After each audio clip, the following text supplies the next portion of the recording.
Hi, my name is Stuart Taylor. I used to do a television show called Going Nowhere Slowly, which pretty much sums up how most creatives are feeling like right now. Like we just have no idea what the way forward is, except for a couple.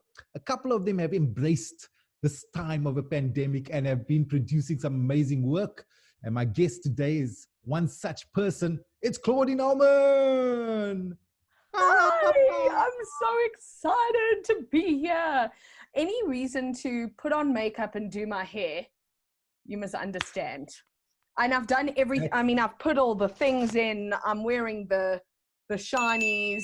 I'm doing all the things Beautiful. for you. Did you use a little bit of are you smelling nice? I want to ask. Did you use the perfume? Are you Yes. You know, nice? I'm not even joking. I wake up every morning and I put on deodorant and put on perfume. The only thing I Yes. don't put on is a bra, which I'm so Listen, happy about. priorities. I'm so happy. Priorities. I'm so happy about. After lockdown, I'm just going free, letting them hang loose. Fantastic. Do you know what was I had a moment right now, Claudine, where you said, I don't wear a bra, and then you did this, and I genuinely thought you I were, could I was have. like, I whoa, could have. okay. Not that I sort of know you show. could have because you are crazy that way, Claudine, and I we love am. that about I you. We am. love that I love about you. my body. When at the start of the pandemic, were you in a serious depro mode? Where were you at the start versus where you are now? Um, I mean, I have my days where I am, why am I living this life curled up in a ball, fetal position, living the dream? I still have those days. Um, I think it's gotten a lot better because we've learned to just go, cool, how do we live without seeing everybody? How do I turn, what I'm doing into an online business? So move everything online. What has really helped me is I do a lot of online coaching. And I don't know what it is. Whenever I'm having a shit day, if I'm allowed to say shit, You're allowed to whenever say I'm shit. great. Whenever I'm having one of those days and I'm doing coaching, like helping other people through the pandemic is actually what is helping me, because I kind of am like therapeuticizing, which is a word I just made up, but I'm therapeuticizing myself as well. Right. So I think I that's actually helped me. I think, I mean, I have a similar view when it comes to my marriage. Like, I love to hang around couples who are having lots of problems. Then it Oh, makes so you me feel better feel about yourself. better about. Totally. So I think that might be what's happening with you. Yes, totally. I'm like, whoa, I thought I had problems. Oh my goodness. So yeah, But yes, totally. you did jump in, and very early on, you did a webinar about dealing with anxiety. And that, I mean, that word anxiety pretty much sums up the psyche of the entire planet right now. And you were saying, well, I'm going to teach you how to deal with anxiety using comedy. You have got to talk me through what the sort of broad strokes are of what you did in that webinar. I have a lot of corporate clients, and the thing that they've asked me for the most is I'm not coping, I'm not dealing. How do I cope during this time? Got huge anxiety, huge depression. And the wonderful thing about improv comedy training is what it actually does to the brain. When we're improvising, the part of the brain that lights up is the prefrontal cortex, right? It gets nice and electrocutey and all the neurons are firing together. And that's the same place that we use when we creatively visualize, when we meditate, when we in creative flow. And the part of the brain that actually shuts down, somewhere over here in the occipital lobe, don't ask me the exact location, who the hell knows, but it's somewhere over here. It's the part of the brain that says, I'm not good enough, second guess myself, worry about uncertainty, self-sabotage center that goes cold. So what we do is we use these comedy techniques to help people apply them to their everyday lives. So they're going, okay, cool. How do I switch on my improv brain so I'm learning how to cope? I'm having a panic attack, but I'm able to cope with it now. And then next time you don't even get to a panic attack.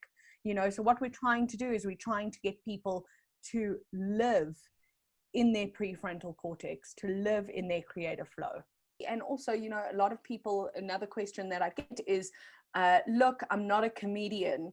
Can I still do this type of training? And most of the clients I deal with have never performed in their lives and have no need or desire to want to get up on stage. This, because improv and comedy is a skill, as you know, anybody can learn how to do it. Anybody can learn how to do it. And more importantly, anybody can learn how to apply these skills to their everyday lives. So if you are feeling anxious, depressed, not being able to be creative, improv comedy is a great way to actually access your creative genius and to start trusting your ideas. Nice. And that's a service you've been offering. So that was amazing. I mean, we picked that up very, very early on. And then exactly what you said, you moved a lot of what you did online. How early in the pandemic did you realize that we're in this for the long haul? Pretty much immediately, because obviously as a stand-up comedian, we all know that, we're not going back to theaters anytime soon. So I realized it first with my comedy. And then I was like, oh my gosh, I hope training's going to work online. I don't know if it's going to work. So what I did is I signed myself up to other groups to do training on how to train, and was like, actually, it's a great medium. It's a great medium. You're still getting all the skills. You're still getting all, all the trainings and all the learnings. And actually, you're doing it from the comfort of your own home. So, it really does translate well. I wonder if this medium is going to be the preferred medium for some people, even after everything we get the all clear. Because as you say, there is something to be said about doing things from the comfort of your own home. If you can do it as effectively, can you do it as effectively in this medium? Totally. I mean, I had my first stand-up comedy gig on Sunday. First one in 3 months. And I was so excited to get back and perform.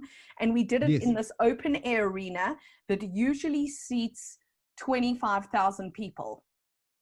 And I had 4 humans in the audience going, ha, ha, ha, clapping and laughing. And it was so cool to have that sort of validation. But it's just a sign to say that people aren't ready. People are not ready to go back to theaters yes, they want human interaction, but it's going to be a long, long time before we're doing anything in real life. So we better get used to this medium, No, I agree with you 100%. I don't think, I think the announcement by the powers that be saying, listen, theaters, you're to go. I think that's a bit of a poison chalice. Yeah. We can open. I just don't think our audiences are going to take the chances.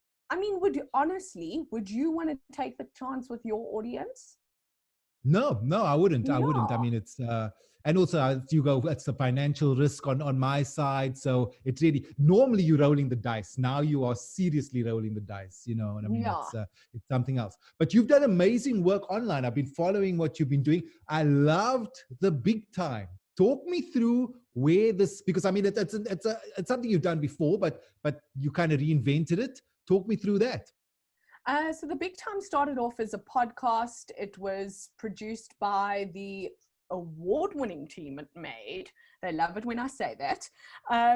And it basically was my chance to get to speak to industry greats, people who are making waves, people who are changing, changing whatever, just hugely inspiring humans. And my chance to be inspired and to let other people be inspired. And it started off as a podcast, and the podcast was going well. I'd done season 1 and I'd done season 2, and I'd gotten some sponsorship for season 2. And then during lockdown, I was like, I need this. Live? Is it saying? Yes, it's live. Hello, Facebook Live. Hello, Instagram Live. Welcome to another episode of The Big Time. I need this. I need to speak to my friends in the comedy industry, and like I spoke to you and spoke to people who I really admire, and just be inspired about their stories and how far they have come and their journeys and their big time. And the response has been incredible because it's also inspired all the listeners and viewers now because it's online. Yes. Yeah. Is that I mean, it's an interesting thing. It's the idea of, if I give, I'm the one who actually benefits. It seems like that's very much what is happening over here. While you're creating content, one of the people who certainly benefits from getting to do it is you. And I was going to say to you, well done on the consistency. I think that's one of the keys to your success, is that you are consistent. Do you get to be consistent because you get so much out of it? Is that the motivation? Yeah. Also, I look at how well my friends are doing my comedic friends are doing by moving online, and how great consistency has been for them. And I'm a huge fan of Gary Vee. Do you watch Gary Vee? I do.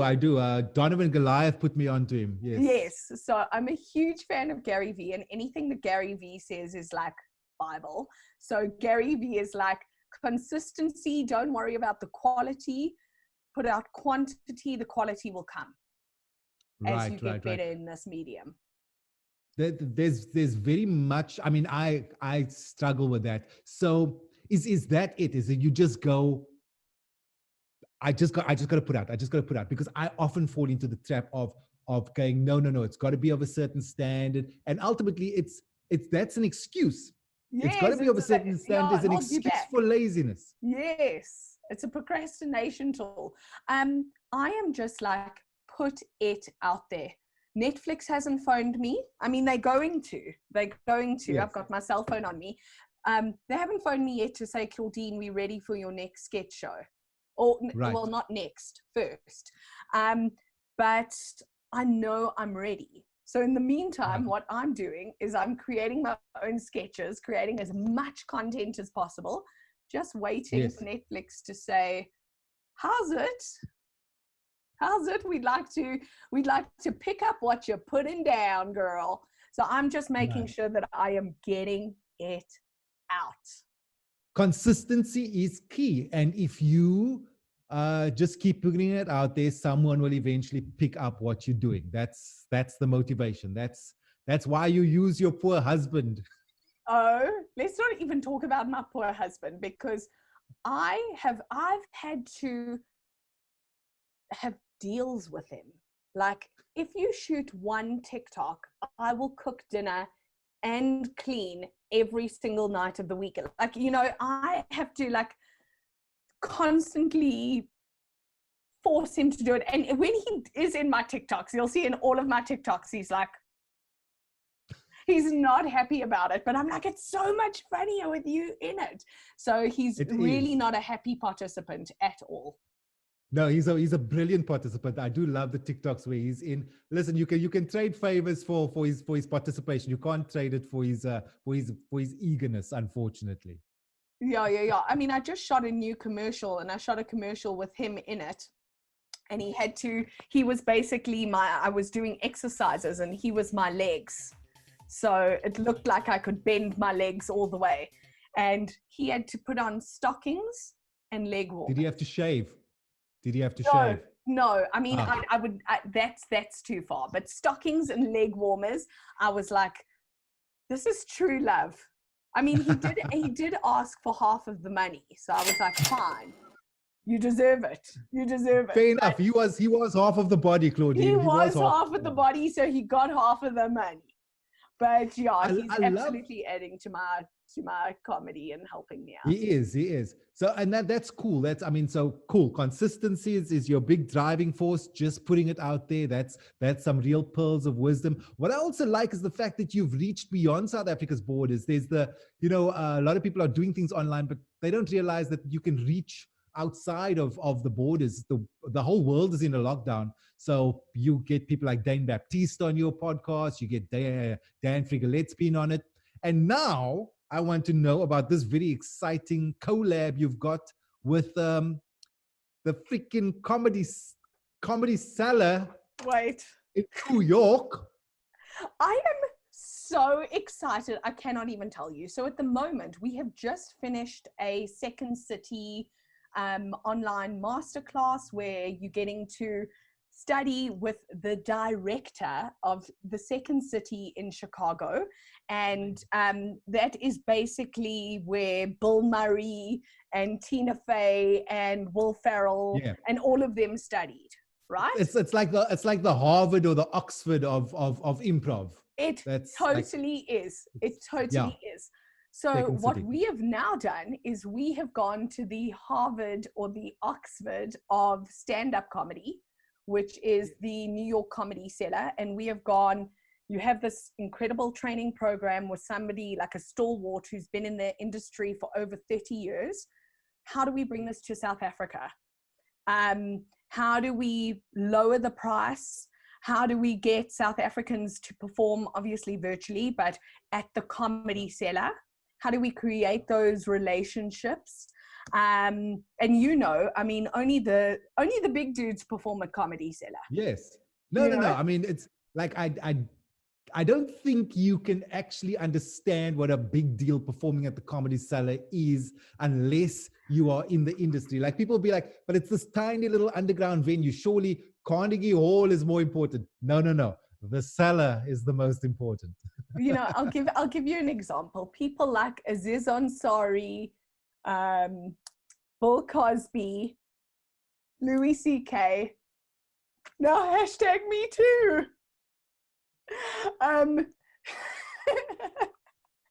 Too soon for that joke. Way too soon. No. Spot on. Appropriate. So we are just so, honestly, we are so excited. I'm so excited to actually give as many South Africans as we can an opportunity to create this network and this connection with Comedy Cellar in New York. Because when all of this shit is over, I want to be able to say, cool, I can call up the Comedy Cellar and say, you guys, I know how prestigious you are. I have a relationship with you now. Can I come back and perform?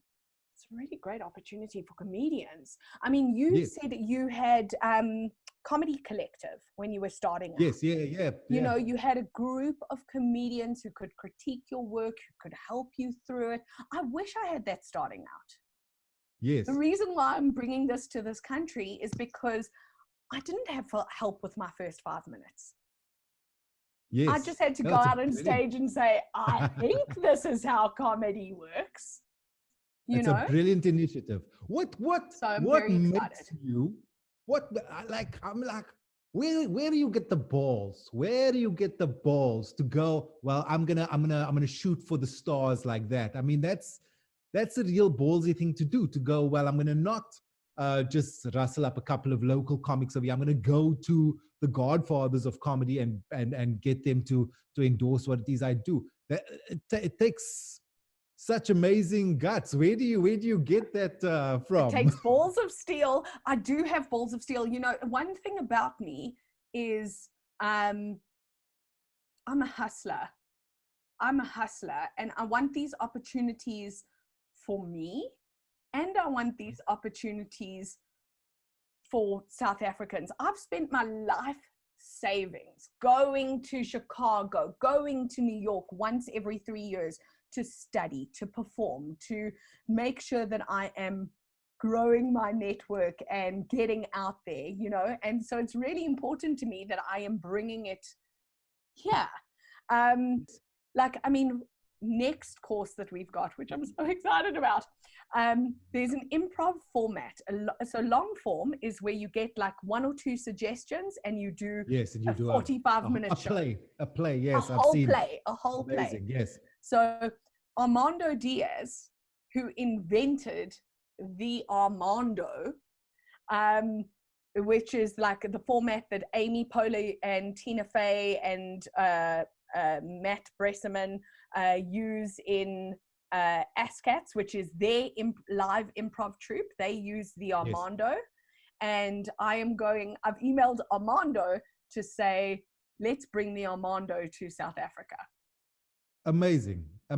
I love your kind of, you just don't let any hurdles stand in your way. You just go, I forget the status quo, forget the hierarchy. I go straight to the top. I love that about it, about what you've been doing. Do you know where that comes from, actually? Where? Because you said, where does that come from? And I didn't answer you. Where that comes from is in improv. When you're improvising, there's no. You can't say no, right? You have to be in a state of agreement. So for me, rejection doesn't mean no. I mean, depends on how big the rejection is. Let's not say I handle it fantastically every bloody time. But rejection actually means next. I love that. So consistency, Claudine. Absolutely. Don't take no for an answer. Don't believe in no. They're just saying next. No means next. No means next. I love that. And also do the courses. That's the other thing I'm getting from you, is that some people have done the work before you.